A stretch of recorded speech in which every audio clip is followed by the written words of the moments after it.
Hey, everybody, welcome back to the deep dive. Ready to jump into another topic with us today? Always am. All right, good to hear. Today, we are going to be looking at religion. Yeah, a big one. It is a big one. And not just the history of religion, the facts and figures and all of that, but we're going to be looking at really how it's woven into the human experience. Yeah, and that's what's so fascinating about it, I think. And the source material that we're using today really gets to the heart of that. It kind of explores how it can be a source of comfort, Okay. but also, how it can be a tool for control and even manipulation. Comfort and control. Yeah. That's a pretty intense combination there. Yeah, it is. So our source talks about this idea of a religious need. Yeah. This inherent yearning for something bigger than ourselves. Do you think that's something that everyone kind of feels, even if they don't consider themselves to be, like, religious? Well, yeah. I mean, that's a really good question. Have you ever looked up at the stars and felt a sense of awe? Or, walked through a forest and felt this deep connection to nature? Yeah. Or even just, thought about your purpose in life? Like, what's it all about? That kind of existential longing, I think that's pretty universal. Right. So that search for meaning and kind of transcending your everyday life, Yeah. that's definitely something that I think I've felt. The source also mentions religion as being an imaginary escape from reality. Right. Now that, at first, sounds kind of dismissive. Like religion is just make-believe, right? Yeah. Well, it could be interpreted that way. But I think it's a bit more nuanced than that. Imagine someone facing like a really devastating loss. Right. Religion can provide a lot of solace in those moments, right? Like it offers a framework for processing grief and even, the hope of being reunited with loved ones in an afterlife. So it's not about denying reality, right? Okay. It's about finding a way to cope with the harsh realities of life. So less about escaping and more about figuring out how to exist within it, Right. even when it's really tough.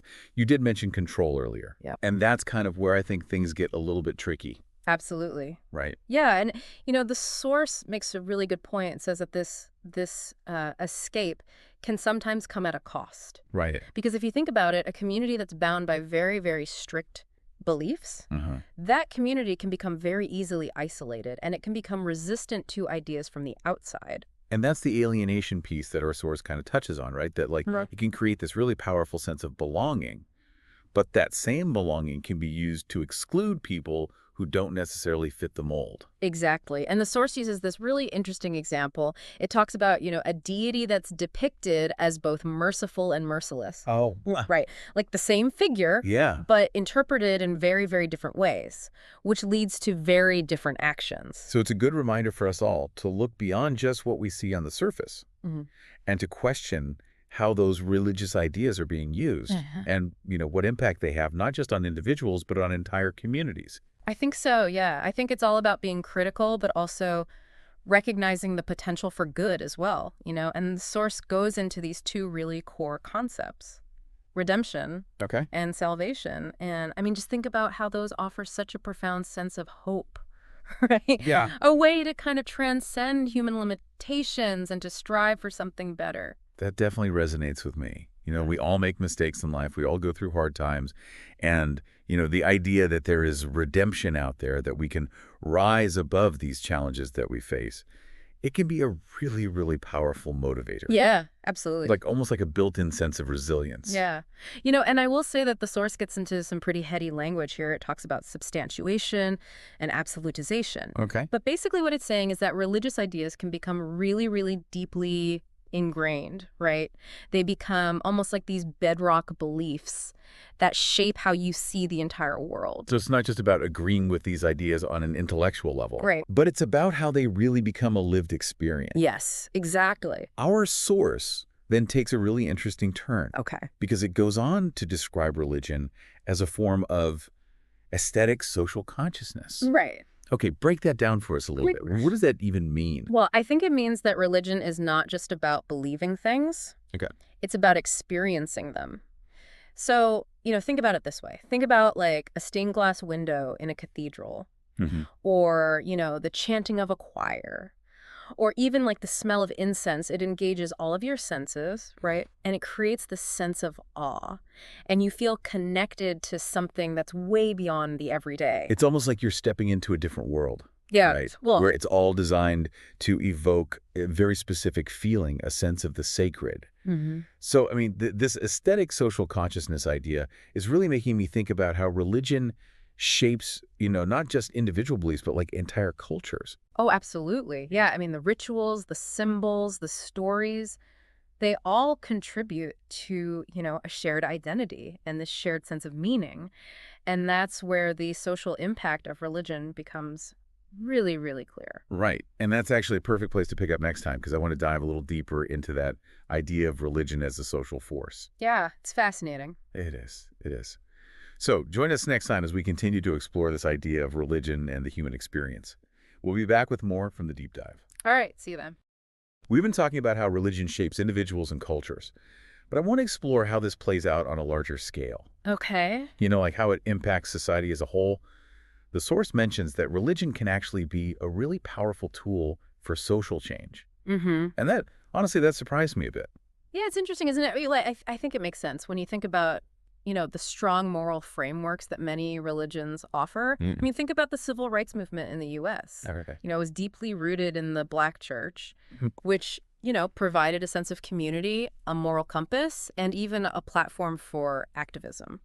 So it's not just about like personal beliefs. Yeah. It's about taking those beliefs and channeling them into action Exactly. to create, a more just world, a more equitable world. Yeah. But, we've also talked about how religion can be used to control and manipulate people. Yeah, that's the other side of it. Right. So how do we kind of reconcile those two seemingly opposite sides of the coin? Yeah, well, that's the challenge, isn't it? The source kind of highlights this by comparing religion to like a blueprint for society. Okay. It provides this sense of order, shared values, traditions, rituals that bind people together. Uh-huh. But those same structures, those same things can also lead to, exclusion, Right. even conflict if they're used to kind of elevate one group at the expense of others. So again, it's like that double-edged sword. It is. It is. Right. The same tools that can build unity can also be used to divide. It's interesting that the source talks about, religion as a constantly evolving force. Right. It's not something that's static and unchanging. Yeah, it's dynamic. Right. And I think that's really key to understanding its impact,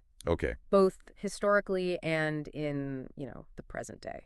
Right. So like, Christianity, for example, has branched into so many different denominations over the centuries, Totally. each with its own interpretations and practices. Yeah, absolutely. So even within one religion, Mm-hmm. there's this incredible diversity, Huge diversity. right, Yeah. of thought and experience. Yeah, for sure. And what about the individual? Like, Mhm. how does religion shape our lives beyond, the grand sweep of history and social structures? Well, I think the source gets to the heart of that when it talks about the emotional core of religion. Okay. It's about finding solace in times of crisis, Mm-hmm. finding meaning in the face of suffering, Okay. having hope for the future. It's like that innate desire that we were talking about Yeah. earlier, right? The need to make sense of our place in the world, That's it. to kind of grapple with those big questions. Yeah, the big existential questions. And, Yeah. religion often provides a framework for doing that, right? For understanding those questions and finding answers that, really resonate on a deep emotional level. So it can offer a sense of purpose, Yeah. a moral compass, For sure. a feeling of connection to something greater than ourselves. Absolutely. I'm thinking about, how religion has helped people throughout history cope with, incredible hardship, Mm-hmm. like wars, Yeah. famines, natural disasters, Yeah. those moments where, it's really hard to find meaning or hope. Yeah. Well, the source talks about how religion can be particularly empowering Okay. for marginalized or oppressed groups. Right. I mean, throughout history, we've seen religious movements play a key role Yeah. in fighting for justice, Mhm. for equality, challenging, systems of oppression. So it's like finding strength Yeah. in a community that supports you, that uplifts you, especially when you're facing, these really difficult obstacles. Absolutely. Yeah. But as we've discussed, this power can also be used in very harmful ways. Right. It's about recognizing that potential Right. for both good and bad, for liberation and oppression. So it all comes back to that critical thinking piece. Yeah. Being aware of, the complexities, the nuances, Mm-hmm. the potential for both positive and negative impact. Absolutely. But, we've also been exploring this fascinating idea of religion as an experience, Yeah. not just a set of beliefs. Right. The source called it aesthetic social consciousness, Yeah. which I'll admit still sounds a little intimidating. No, it's a mouthful, isn't it? It is. Yeah. Think of it this way. It's about how religion engages not just our minds, Okay. but our senses, Right. our emotions. Yeah. You know, the soaring architecture of a cathedral, Yeah. the hypnotic chanting of a Buddhist monk, Okay. the intricate patterns of a Hindu mandala. Right. They're all designed to evoke this sense of awe and wonder. It's like religion creates these spaces, these rituals, these experiences Yeah. that transport you Yeah. beyond the everyday. It's not just about thinking about it. It's about feeling something. Right. And this isn't just limited to like traditional religious practices. Mhm. I'm thinking about how art and music and literature, Mhm. even like secular forms of expression, can tap into those same universal themes. Yeah, for sure. You know, of longing and searching and yearning for meaning. Totally. I mean, think about the works of Michelangelo or Bach. Okay. I mean, their art was so deeply informed Yeah. by religious themes and imagery, Yeah. even if it wasn't explicitly religious in nature. It's like those themes and images resonate on this deeper level, They do. right? Yeah. Tapping into those really fundamental human experiences That's it. that Yeah. transcend any specific belief system. Exactly. So it's not just about what we believe, Yeah. but it's about how we experience the world. Yeah. It's about finding beauty, meaning, and inspiration in, both the everyday and the extraordinary. I'll cut that. It's about cultivating that sense of wonder, that appreciation for the mysteries that kind of surround us. Yeah.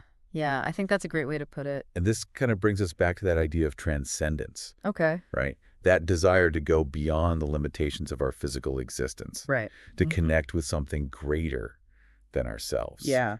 And religion, with, its symbols and rituals and narratives, really provides a powerful framework, It does. right? Yeah. For exploring that desire. For sure. All right, so welcome back to the deep dive. We've been having, I think, a really fascinating conversation about religion, going from its emotional core to how it impacts society and even inspires art. But I kind of want to turn our attention to the future now. Like, where does religion go from here? Yeah. I mean, it's a really interesting question to ponder, isn't it? Because we've seen how it's always adapting and evolving. But the world today is changing so rapidly, Like globalization, technology, social movements. It's a lot. Yeah, it is a lot. And we see kind of a resurgence of these traditional beliefs in some places, but we're also seeing a rise in people who identify as like spiritual but not religious. Right. It's almost like the lines are blurring a little bit. Yeah, they are. And people are creating these really unique paths for themselves. And the source actually suggests that religion is becoming more fluid, more individualized.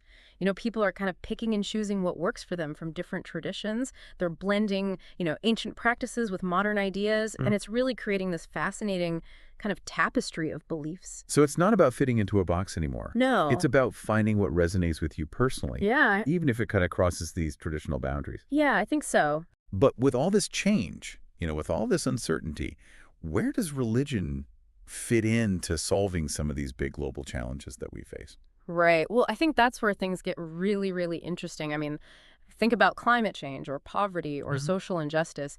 These are issues that really require us to work together on a global level.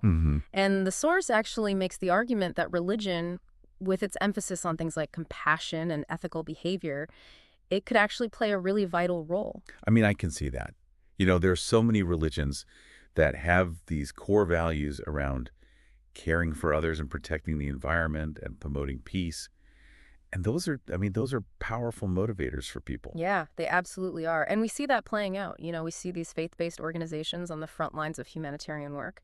They're providing aid, they're advocating for social change, they're offering hope in some really, really difficult situations. So while religion can sometimes, as we've discussed, be a source of division, it can also be a real catalyst for change for good, for bringing people together. Absolutely. Yeah. To tackle these challenges that we all share. Yeah, it's that double-edged sword, isn't it? It is. We keep coming back to it. It all comes back to that. Yeah. So I think a really important point is that we have to recognize that potential that religion has to inspire, to motivate, to get people moving towards, working for the common good.